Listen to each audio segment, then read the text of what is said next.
বিশ্ব নবীর পথ চিরশান্তির পথ, অশান্ত বিশ্বে তুমি রহমত। এসো তাই মেধা মননে জেনে নি। আলহামদুলিল্লাহ রব্বিল আলামিন রব্বিল কাউনাইনি ওয়াস-সাকালাইন নবিয়িনা মুহাম্মদ ওয়া আলা আলিহি ওয়া সাহবিহি আজমাইন।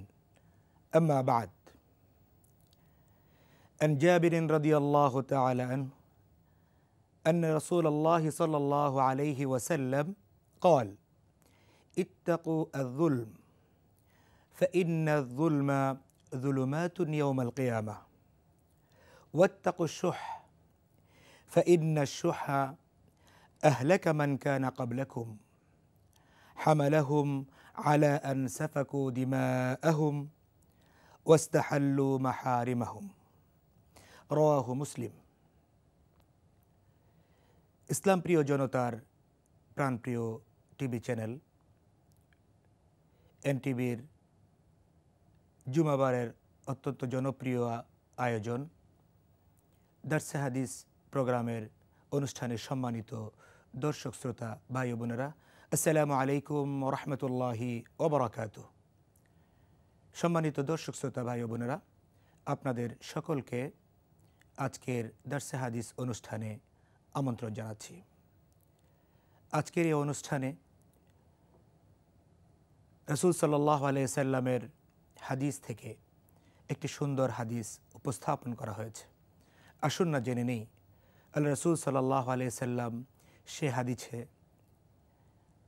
আমাদের উদ্দেশ্যে, বিশ্ব মানবতার উদ্দেশ্যে কী নির্দেশনা দিচ্ছেন।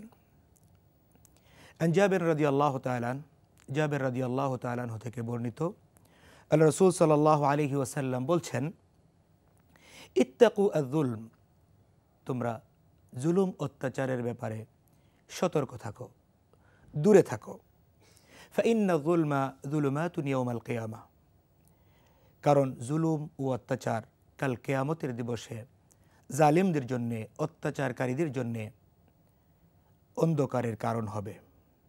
ওয়াত্তাকু শুহ, তোমরা কৃপণতা বিষয়ে সতর্কতা অবলম্বন করবে, কৃপণতা থেকে নিজেদেরকে দূরে রাখবে।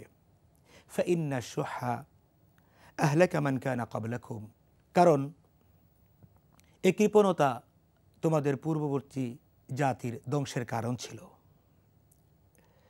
হামালাহুম আলা আন সাফাকু দিমাআহুম ওয়াস্তাহাল্লু মাহারিমাহুম, এই কৃপণতা তাদের নিজেদের মধ্যে রক্তপাতের সূত্রপাত করেছে এবং হারামকে হালাল হিসেবে পরিচিত করেছে।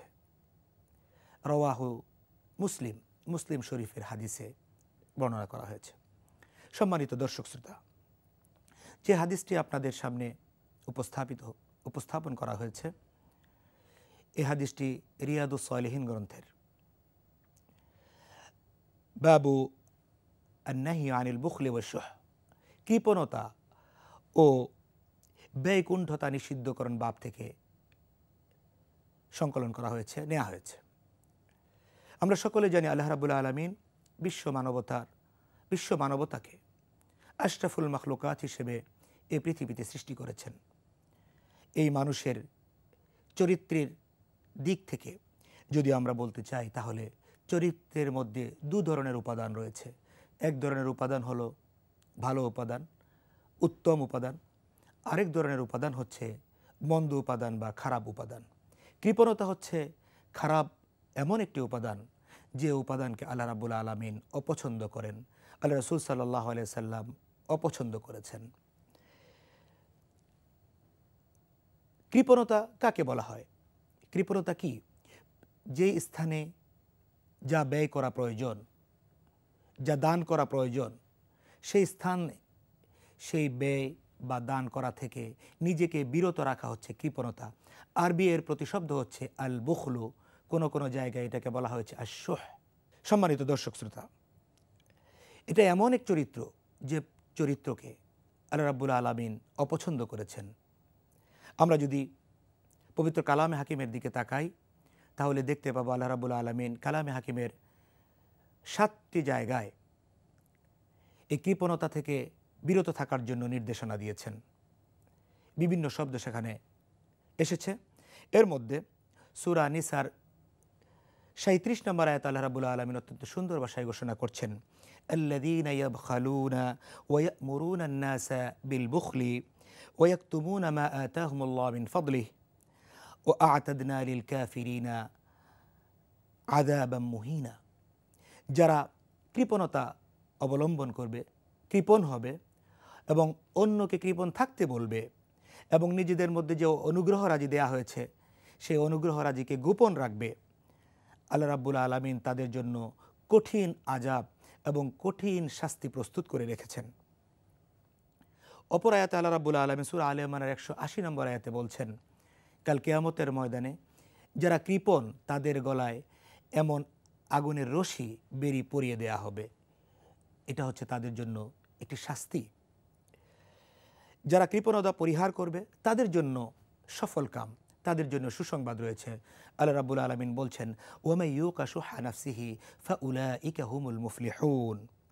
যারা তার মানসিক কৃপণতা থেকে নিজেদেরকে দূরে রাখতে পারলো, নিজেদেরকে বাঁচিয়ে রাখতে পারলো, তাদের জন্য সুসংবাদ রয়েছে, তারাই সফল কাম। সম্মানিত দর্শক শ্রোতা, আমরা যদি আল্লাহ রাসূল সাল্লাল্লাহু আলাইহি সাল্লামের অন্য হাদিসের দিকে তাকাই তাহলে দেখতে পাবো আল্লাহ রাসূল সাল্লাল্লাহু আলাইহি সাল্লাম বলছেন, লা ইয়াদখুলুল জান্নাতা বাখিল। জান্নাতের মধ্যে বখিল ব্যক্তি প্রবেশ করবে না, কৃপণ ব্যক্তি জান্নাতের ধারে কাছেও যেতে পারবে না। অপর হাদিস আল্লাহ রাসূল সাল্লাল্লাহু আলাইহি সাল্লাম বলছেন, লা খাসলাতানি লা ইয়াজতামিআনি ফি মুমিন, আল বুখলু ওয়া সুউল খালক। দুইটি চরিত্র মুমিনের মধ্যে কখনো একত্রিত হতে পারে না।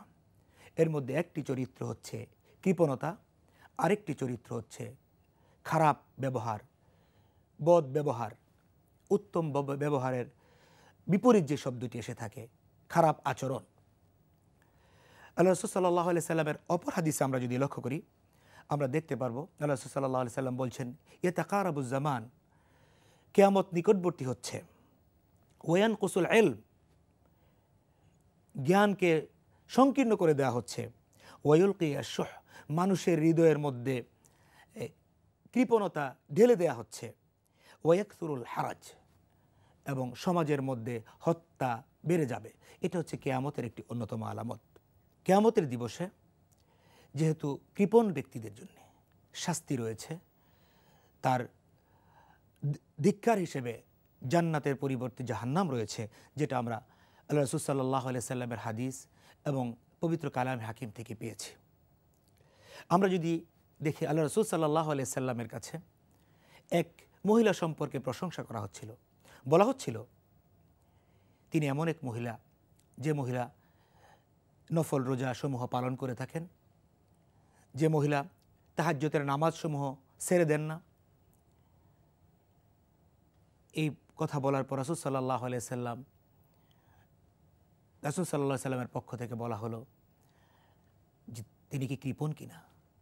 বলা হয়েছে হ্যাঁ তিনি কৃপণ। রাসূল সাল্লাল্লাহু আলাইহি সাল্লাম বলছেন তাহলে তার মধ্যে খায়রাত বরকতের তেমন কিছুই লক্ষ্য করা যায়নি। সুতরাং তাহাজ্জুদ গুজারি হলেও, নফল নামাজ আদায় করলেও, নফল রোজা পালন করলেও যদি কৃপণ হয়, সেটা আল্লাহ রাসূল সাল্লাল্লাহু আলাইহি সাল্লাম বা আল্লাহ রাব্বুল আলামিনের প্রদর্শিত যে নির্দেশনা, সেই নির্দেশনার আলোকে আমরা পরিচালিত হচ্ছি না। আজকে আমরা যদি দান খয়রাতের দিকে তাকাই, কৃপণতা এবং শুহ, আল বুখল এবং শুহের মধ্যে দুইটা মৌলিক একটি পার্থক্য হচ্ছে, যে ব্যক্তি নিজের জন্য খরচ করেন কিন্তু অন্যর জন্য খরচ করেন না, সেটাকে বলা হয় আল বুখল। আর যে ব্যক্তি নিজের জন্য ও অন্যের জন্য কোনো ক্ষেত্রে ব্যয় করেন না, তিনি হচ্ছেন শুহ। সুতরাং আমাদের এই দুটো জায়গা থেকেই আমাদেরকে সতর্কতা অবলম্বন করতে হবে, যেটা আল্লাহ রাসূল সাল্লাল্লাহু আলাইহি সাল্লাম অত্যন্ত সুন্দর ভাষায় যে হাদিসটি আমরা উল্লেখ করেছি সে হাদিসে বলেছেন। আমরা ভোগ বিলাস, গড় বাড়ি, যদি অসুস্থ হয়ে যাই ডাক্তারের কাছে যাওয়ার জন্যে, সেখানে কেউ কেউ আমরা অঢেল অর্থ ব্যয় করছি বা দান করছি, কিন্তু আমার পাড়া প্রতিবেশী, আমার আত্মীয় স্বজন, আমার পিতামাতা, আমার নিকটাত্মীয়, গরিব মিসকিন তাদের জন্য যদি একটু ব্যয় না করি, নিঃসন্দেহে আল্লাহ রাব্বুল আলামিনের আসামির কাঠগড়ায় আমরা দাঁড়িয়ে যাব। আল্লাহ রাব্বুল আলামিন হাদিসে কুদসিতে অন্তত সুন্দর ভাষায় বলেছেন, আনফিক ইয়া ইবনে আদম, হে আদম সন্তান তুমি দান করো, উনফিক আলাইক, তাহলে আমি তোমাকে দান করব। যদি দান করা হয় তাহলে আল্লাহ রাব্বুল আলামিনের পক্ষ থেকে অর্থ বিত্ত মানুষকে দান করা হবে। এটা হচ্ছে হাদিসে কুদসিতে আল্লাহ রাব্বুল আলামিনের বক্তব্য। মনীষীগণ বলেছেন, আল্লাহ রাব্বুল আলামিন যে জাতির প্রতি কষ্ট দিতে চান, যে জাতিকে ক্ষতিকর অবস্থার মধ্যে ফেলতে চান, সে জাতির এমন সব মানুষের কাছে টাকা পয়সা দান করেন যারা কৃপণ লোকদের কাছে তিনি টাকা পয়সা দান করেন।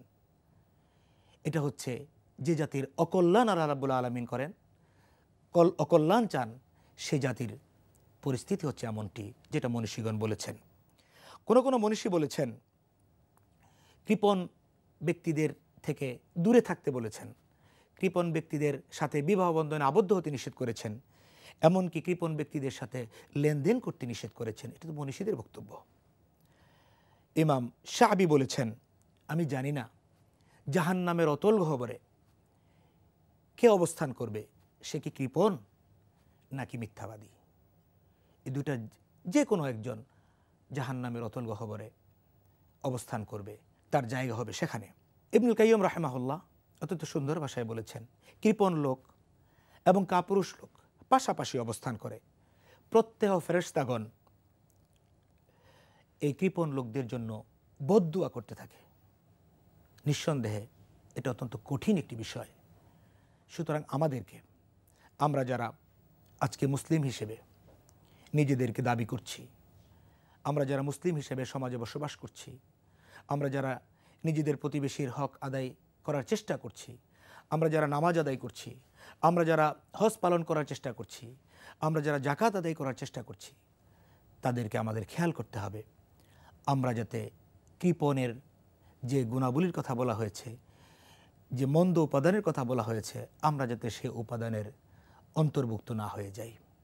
আমাদেরকে সর্বদা চেষ্টা করতে হবে আমরা এই কৃপণতা থেকে নিজেকে বাঁচিয়ে রাখব। তবে হ্যাঁ, অবশ্যই এটাকে মনে রাখতে হবে, কৃপণতার বিপরীতে যদি বলি উদারতা বা দান করা, সেই দানটা বা সেই ব্যয়টা যাতে অতিরঞ্জন হয়ে না যায়। আল্লাহ রাব্বুল আলামিন বলেছেন, ইন্নাল মুবাযযিরিনা কানু ইখওয়ানাশ শায়াতিন, অপব্যয়কারী আল্লাহ রাব্বুল আলামিন পছন্দ করেন না, সেটা হচ্ছে শয়তানের ভাই, যেটা কোরআনে কারীম অত্যন্ত সুন্দর ভাষায় বলা হয়েছে। আমাদেরকে চেষ্টা করতে হবে আমরা কৃপণতাকে পরিহার করব। আল্লাহ রাব্বুল আলামিন এটাকে নিষেধ করেছেন, অনুৎসাহিত করেছেন, অপছন্দ করেছেন। রাসূল সাল্লাল্লাহু আলাইহি সাল্লামের হাদিস থেকে সেটা আমাদের কাছে নিষিদ্ধ হিসেবে পরিগণিত, আমাদের কাছে আল্লাহ রাব্বুল আলামিনের আয়াত দ্বারা সেটা নিষিদ্ধ হিসেবে পরিগণিত। আমাদেরকে চেষ্টা করতে হবে আমরা সদা সর্বদা কৃপণ অবস্থা থেকে নিজেদেরকে হেফাজত করব। সম্মানিত দর্শক শ্রোতা ভাই ও বোনেরা, আমরা এই কৃপণতা থেকে কিভাবে মুক্তি পাব? আজকে আমাদের সমাজে, আমাদের রাষ্ট্রে, আমাদের পরিবার পরিজনের মধ্যে সকল জায়গায় যদি কৃপণ লোকদের অবস্থান বেশি হয়ে দাঁড়ায়, নিঃসন্দেহে এটা আমাদের জন্য ক্ষতির কারণ হবে, সমাজের ক্ষতির কারণ হবে, জাতির ক্ষতির কারণ হবে। আমাদের মুক্তির পথ হচ্ছে দুটি। একটি পথ হচ্ছে আমরা ইখলাসের সাথে আমরা দান করার চেষ্টা করব, ইখলাসের সাথে, আন্তরিকতার সাথে, একনিষ্ঠতার সাথে আমরা ব্যয় করার চেষ্টা করব। নিজের জন্য যতটুকু না প্রয়োজন ততটুকু ব্যয় করার চেষ্টা করব, অন্যকে যতটুকু না দান করা প্রয়োজন ততটুকু আমরা দান করার চেষ্টা করব। যদি দান করতে পারি, আল্লাহ রাসূল সাল্লাল্লাহু আলাইহি সাল্লামের সে ঘোষণা অনুসারে আনফিক ইয়া ইবনে আদম উনফিক আলাইক, তাহলে দেখা যাবে আল্লাহ রাব্বুল আলামিন আমাকে দান করবেন যেভাবে আমি তার বান্দাদের জন্য দান করেছি। অপর যে কাজটি আমাদের জন্য করা দরকার, সেটা সবসময় আল্লাহ রাসূল সাল্লাল্লাহু আলাইহি সাল্লাম সবসময় একটি দোয়া করেছেন। সেই দোয়াটি হচ্ছে, আল্লাহুম্মা ইন্নী আউযু বিকা মিনাল বুখল, আল্লাহুম্মা ইন্নী আউযু মিনাল হাম্মি ওয়াল হাজনি ওয়াল আজজি ওয়াল কাসলি ওয়াল জুবনি ওয়াল বুখল। সর্বদা সকল সময় আল্লাহ রাব্বুল আলামিনের কাছে প্রার্থনা আমাদেরকে করতে হবে, হে আল্লাহ রাব্বুল আলামিন, তুমি আমাদেরকে দুশ্চিন্তা, তুমি আমাদেরকে পেরেশানি, তুমি আমাদেরকে অক্ষমতা, তুমি আমাদেরকে অলসতা, তুমি আমাদেরকে কৃপণতা, কাপুরুষতা এবং ঋণের বোঝা থেকে তুমি আমাদেরকে হেফাজত করো। আল্লাহ রাব্বুল আলামিনই পারেন আমাদেরকে এই কঠিন অবস্থা থেকে হেফাজত করার জন্যে। কারণ আল্লাহ রাব্বুল আলামিন কোরআন হাকিমে অত্যন্ত সুন্দর ভাষায় বলেছেন, উদউনি আস্তাজিব লাকুম, আমার কাছে চাও তাহলে আমি তোমাদের দেওয়ার জন্য প্রস্তুত রয়েছি।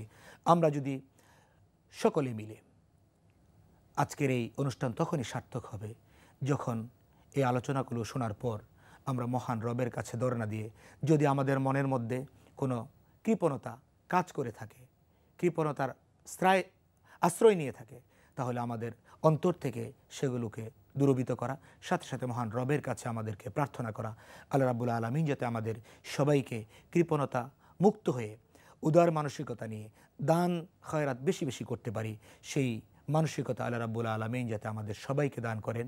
এই দান যদি আমরা করতে পারি ইখলাসের সাথে, আন্তরিকতার সাথে, নিঃসন্দেহে সেটা আমাদের জন্যে, সকলের জন্যে মঙ্গলজনক হবে, কল্যাণকর হবে। আমাদের আজকের আয়োজন, আজকের দারসে হাদিসের আয়োজন আমাদের জন্য সফল হবে।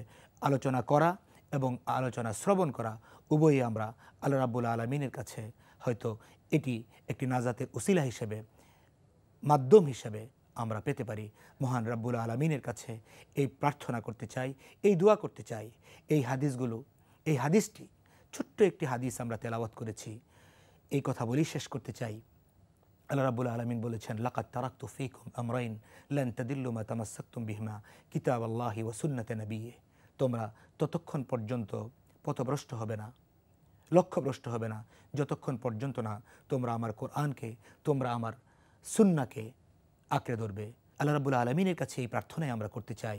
আল্লাহ রাব্বুল আলামিন যাতে আমাদের আজকের এই সুন্দর আয়োজনকে, আমাদের কথা বলা, আমাদের কথা শ্রবণ করা সার্থক করেন, এবং আমরা যাতে কৃপণ মুক্ত হয়ে, অন্তরকে কৃপণ মুক্ত রেখে নিজেদের জীবনকে পরিচালনা করতে পারি। আল্লাহ রাব্বুল আলামিনের কাছে সেই প্রার্থনা করে আজকের এই সুন্দর আলোচনা যারা শুনেছেন তাদের সবাইকে এনটিভির পক্ষ থেকে আন্তরিক অভিনন্দন এবং মুবারকবাদ জানিয়ে শেষ করছি। হাযা মা ইনদি ওয়াল ইলমু ইনদাল্লাহ আলাইহি তাওয়াক্কালতু ওয়া ইলাইহি উনীব। ওয়াসসালামু আলাইকুম ওয়া রাহমাতুল্লাহি ওয়া বারাকাতুহু। বিশ্ব নবীর পথ চিরশান্তির পথ, অশান্ত বিশ্বে তুমি রহমত।